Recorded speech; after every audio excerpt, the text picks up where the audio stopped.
सदगुरु जीवन देते हैं।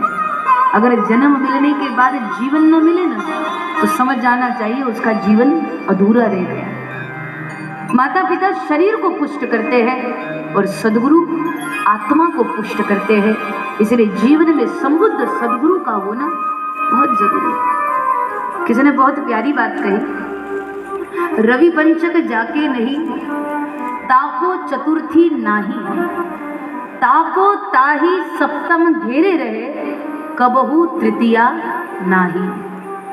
कुछ समझ पाए? बहुत प्यारी बात है, बहुत ध्यान से सुनिएगा। रवि पंचक जाके नहीं ताको चतुर्थी नाही, ताको ताही सप्तम घेरे रहे कबहू तृतीया नाही। अब इस श्लोक को समझना है ना, तो इसके लिए हमको पहले जो 7 बार आते हैं ना उसको क्रम से याद कर लेना पड़ेगा। जैसे पहला है रवि, रवि के बाद सोम, सोम के बाद उसके बाद फिर तो रवि सोम मंगल बुध गुरु शुक्र और शनि। अब इसके क्रम को याद रखिए कि रवि से 5वें नंबर पर कौन आता है? कौन आता है? गिन लो। रवि सोम मंगल बुध गुरु। 5वें नंबर पे कौन आया? गुरु। रवि से 4थे नंबर पे कौन है? बुध। रवि से 3रे नंबर पे कौन है? हाँ, तो ये याद रखिए तो श्लोक समझने में आसानी हो जाएगी। रवि पंचक जाके नहीं ताको चतुर्थी नाही। बड़ी सुंदर बात कि रवि पंचक जाके नहीं, माने जिसके जीवन में पंचक नहीं है। रवि से 5वें स्थान पर कौन है? गुरु, माने जिसके जीवन में गुरु नहीं है। रवि पंचक जाके नहीं ताको चतुर्थी नाही, जिसके जीवन में गुरु नहीं उसके जीवन में कभी चतुर्थी नहीं। चतुर्थी नहीं माने रवि से 4थे स्थान पर कौन है? तो बोलो ना महाराज, कौन है? बुध। 5वें स्थान पर गुरु है, तो बोले रवि से 5वें स्थान पर गुरु है और जिसके जीवन में गुरु नहीं पंचक नहीं उसके जीवन में चतुर्थी नहीं, यानी उसके जीवन में बुधवार नहीं। बुधवार नहीं माने बुध और बुद्धि एक जैसा शब्द है ना। बोले जिसके जीवन में गुरु नहीं होता उसकी बुद्धि कभी सद्बुद्धि नहीं बनती, क्योंकि बुद्धि को सद्बुद्धि बनाने वाले, मति को सुमति बनाने वाले गुरु है, सदगुरु है। और जब बुद्धि दुर्बुद्धि बन जाती है ना तो व्यक्ति का सबसे ज्यादा नुकसान करती है। इसलिए आप देखो, बच्चा जब छोटा होता है ना, माँ जब उसको मंदिर ले जाती है तो माँ मंदिर ले जाकर के उसको प्रणाम करा करके भगवान से उसके लिए यही कहती है, भगवान इसको सद्बुद्धि दो। सद्बुद्धि ही मांगती है अपने बेटे के लिए, क्योंकि अगर बुद्धि दुर्बुद्धि हो गई ना तो पूरा जीवन खराब हो जाएगा। इसलिए जब विनाश होना होता है ना तो सबसे पहले बुद्धि ही बिगड़ जाती है। इसलिए कहते हैं, बड़ी प्रसिद्ध पंक्ति है कि विनाश काले विपरीत बुद्धि, यानी बुद्धि का सद्बुद्धि बने रहना बहुत जरूरी है।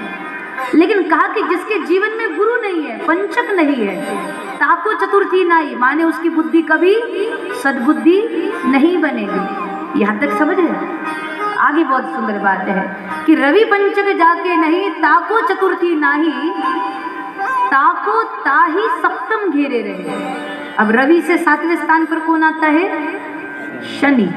तो कहा जिसके जीवन में पंचक नहीं यानी गुरु नहीं, उसके जीवन में चतुर्थी नहीं यानी उसकी बुद्धि सद्बुद्धि नहीं बनेगी, और जिसकी बुद्धि सद्बुद्धि नहीं बनेगी तो ताको ताही सप्तम घेरे रहे, माने सप्तम यानी शनि हमेशा उसको पकड़े रहेगा, हमेशा शनि उसके जीवन में बना रहेगा। और जो गुरु वाले होते हैं ना उसके जीवन से शनि दूर रहता है। इसका मतलब ये नहीं कि जो गुरु करते हैं उनके जीवन में दुख नहीं आता।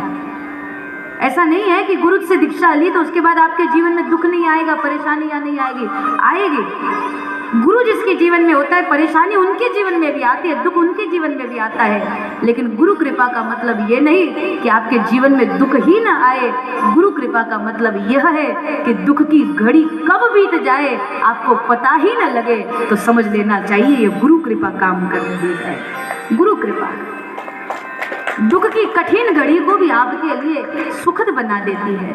लेकिन जिसके जीवन में गुरु नहीं होता ना, ताको ताही सप्तम गिरे रहे, उसको शनि हमेशा पकड़ा रहता है। और आगे की बात बड़ी सुंदर है, रवि पंचक जाके नहीं, ताको चतुर्थी नाही, ताको ताही सप्तम घेरे रहे, कबहू तृतीया नाही। बोले उसके जीवन में कभी तृतीया नहीं आती।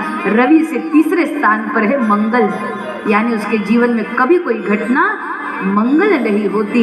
इसीलिए अगर चाहते हो जीवन में मंगल बना रहे, शनि आपसे दूर रहे और बुद्धि सद्बुद्धि रहे, तो आपके जीवन में पंचक होना चाहिए, यानी आपके जीवन में कोई संबुद्ध सद्गुरु होना चाहिए। गुरु अद्भुत शक्ति है महाराज। इसलिए हमारे यहाँ गुरु गीता में एक बड़ा प्रसिद्ध श्लोक है जिसको भारत के 99% लोग जानते हैं।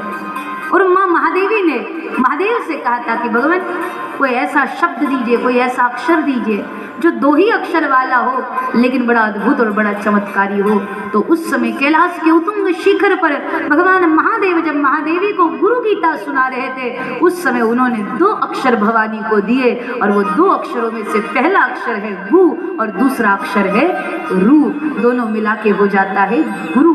और कहा कि गु माने अंधकार और रू माने उस अंधकार को भगाने वाला। तो उसी समय महादेव ने महादेवी को यह श्लोक दिया, गुरुर ब्रह्मा गुरुर विष्णु गुरुर्देवो महेश्वरः गुरुर साक्षात परब्रह्म तस्मै श्री गुरुवे नमः। यह गुरु गीता का बड़ा प्रसिद्ध श्लोक है। यहाँ सभी लोग इस श्लोक को जानते हैं। आइए अपने अपने गुरु महाराज का स्मरण करते हुए कुछ समय के लिए थोड़ा सा गाते हैं।